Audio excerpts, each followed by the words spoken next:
I'm Owen Bigland. This is the Inside Edge video blog. I was standing around the water cooler at my office, my brokerage, a couple of weeks ago, talking to some of my fellow realtors that work out of my brokerage.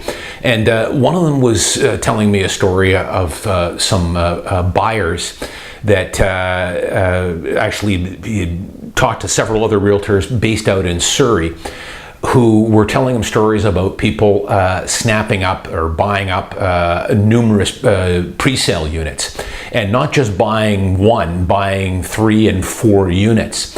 And he relayed this story to me, saying that, you know, hey, it's like the gold rush out there. They're buying these units. They were able to buy them with 5% down.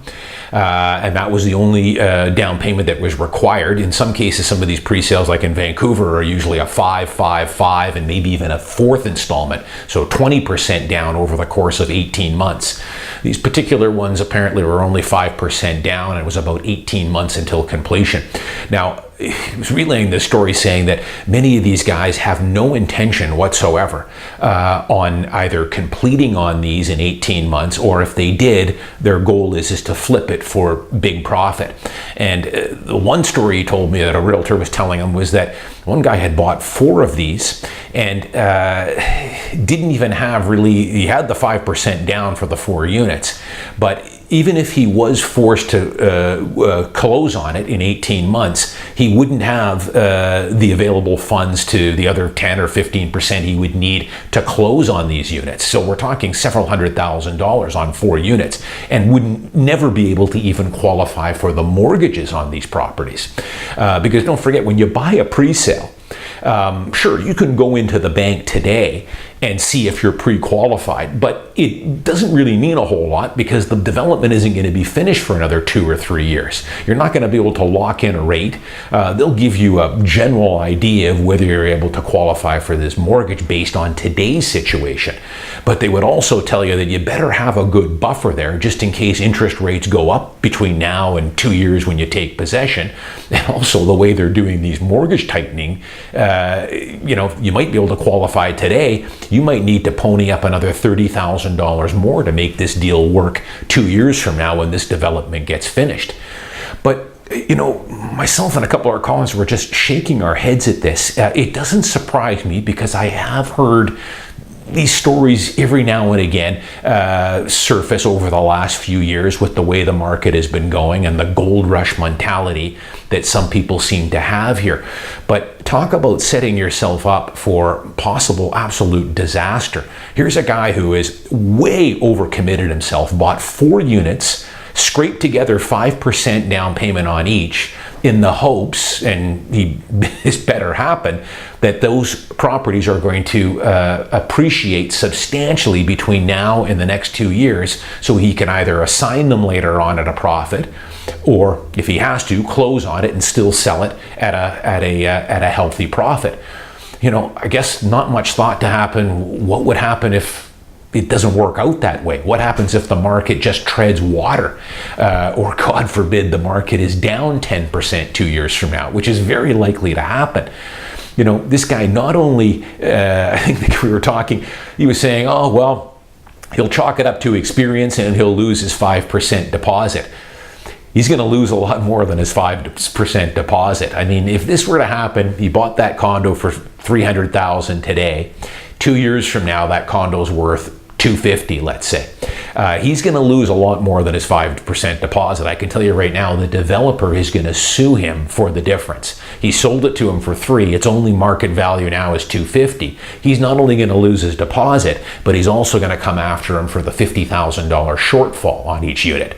Times 4, that's $200,000. People should realize that when you sign a contract to purchase and sale to buy a property and put your 5% down as your deposit, if between now and the time that property completes, if you're unable to complete on that property for whatever reason, and the market goes down between the time you bought it and the time you purchased, you better believe that that seller is going to sue you for the difference, and there is a very high likelihood that they will succeed. In most cases, they will. Your deposit's done. That's automatically forfeited. It's in the contract. But there is a very good chance that you will also have to pay out damages for any shortfall in the difference in the selling price. So this goes back to a blogs that I've been doing many times over the years, especially to my younger viewers. You know, this is not a gold rush situation. If you're going to buy a condo, you better make sure you can complete on it in 2 years, even if your intention is to flip it and sell it. It might work out for you. Maybe this guy's going to buy this $300,000 unit, and 2 years from now it's worth $350,000 and he's going to make off like a bandit. But what happens if that unit is only worth $250,000 2 years from now? You better be prepared for that. Have that extra money there. Also, what happens is if you qualify for the mortgage today, they give you a ballpark number. Yeah, you can qualify. But 2 years from now, they base that on 2.7%. 2 years from now, it's at 3.85%. The bank is going to be looking for another $15,000 or $20,000 to make that deal come together. You better have that buffer, that money available for the interest rate hikes. You know, this is all simple planning. You know, of course, with me, and I think with most established, experienced realtors, you know, I would sit down with my clients and go through all the different scenarios that could happen. Maybe I'm not like a lot of other realtors, but this is a warning for people, younger buyers, you know, leave yourself a buffer there. Interest rate hikes, we've had 2.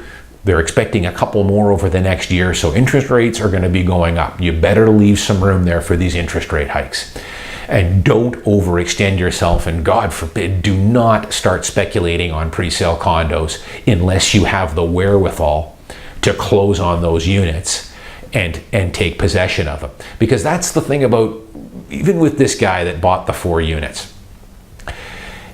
If it works out for him, fantastic. Sell it in 2 years, make a profit. If it doesn't, as long as he's got the wherewithal and can close on all 4 of those units, he could put a tenant in there, rent it out for the next 2 or 3 years until the market recovers, and it will, then sell them at the profit that he wants to make on it. It's really foolproof, and real estate, as I've always said, is forgiving if you give it enough time. But people just don't plan this stuff out. It is a bit of a fear of missing out going on right now, I think, and a gold rush mentality. But be careful. When I hear these stories, I just cringe, and you've got to be careful out there. I'm Owen Bigland. As always, if you haven't subscribed to my YouTube channel, please do. On another note, thank you again for everyone who has bought my book on Amazon and Amazon.com. I get a lot of people that have bought my book in the United States. I'm surprised at how many books I'm selling in the US, both in printed and in Kindle version. And thank you for everyone that's giving me such fantastic reviews and ratings on that book. It really makes me feel good. Some of the comments and the things you've gotten out of the book were the exact things that I was hoping people were going to get from my book. So thank you very much for the kind comments you've made and the nice reviews. I'm Owen Bigland, and I'll see you next week.